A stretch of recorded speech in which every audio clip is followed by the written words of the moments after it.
I started to get into music when I was a sophomore in high school and broke my ankle and needed something to do all summer. So I asked my parents to rent me a guitar. I had some friends and we just decided, we go see bands play all the time. We could do that. That seems like something we could do.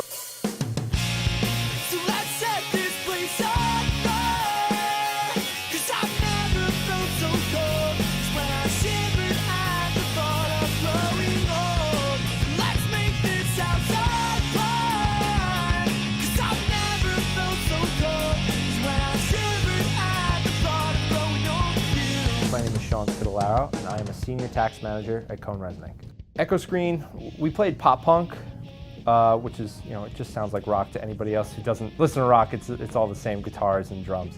But, right after my first band stopped, which was me and two of my closest friends in high school, we stopped playing together, and I happened to, over that summer, run into a guy, and he said, "Hey, we're trying to put a band together. Maybe we can kind of jam together and see what happens."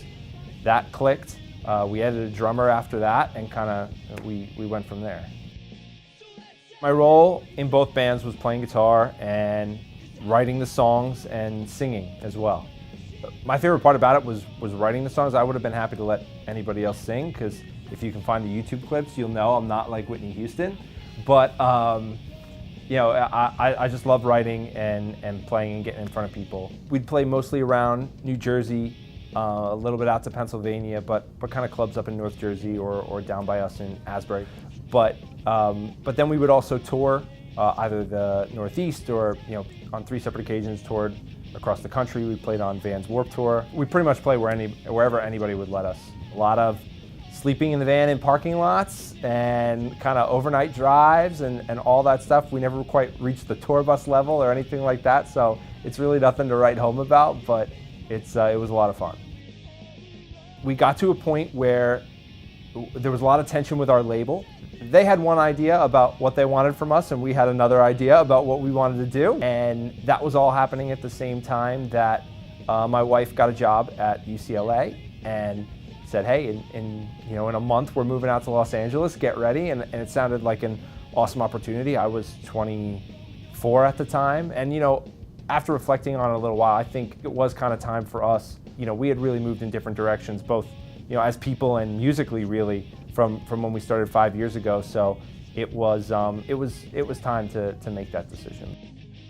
Well, so I was going to school for most of it, and then my father's a CPA, and he let me hang out at the firm and try to work, because I'd always been kind of interning there as I grew up, so I had the work experience to come in and get a tax return prepared or help out on an audit just because I had been around it so much. I started working at a CPA firm again. I went through my first busy season in the tax department and said to myself, okay, this isn't that bad. I actually kind of enjoyed it, and now it was really like, okay, I can start to think about this as a career. I had a history degree as a major, so I need to go back to school in order to sit for my CPA. So I started taking online classes while I was out in Los Angeles, and that was kind of my first step on that path. It was 2+ years of college courses, and then after that, sitting for and taking the exam. So that was really kind of when I made the decision to get back on that path. I try to pull out an acoustic guitar every now and then, but one of my daughters comes over, takes the pick and throws it in the hole in the guitar, and that's about where I stop. So they're getting older now and they're appreciating it a little bit more, so I do get a chance to play every now and then, but it's very hard. I always say that it was like I was a completely different person, using the right side of my brain instead of the left side of my brain as much as I do now. It really did change kind of who I was almost on a very granular level, so it's hard to flip that switch and go back to that guy. I definitely don't think I would change anything about my path. I'm so grateful for all the experiences I had, but certainly would not want to be doing them right now at all. What I know about my life and what I know about how hard it was to make it in the music industry. It's something I look back on very fondly, but if people ask me if I miss it, my answer is no, definitely no. So I'm pretty happy with how I've gotten here.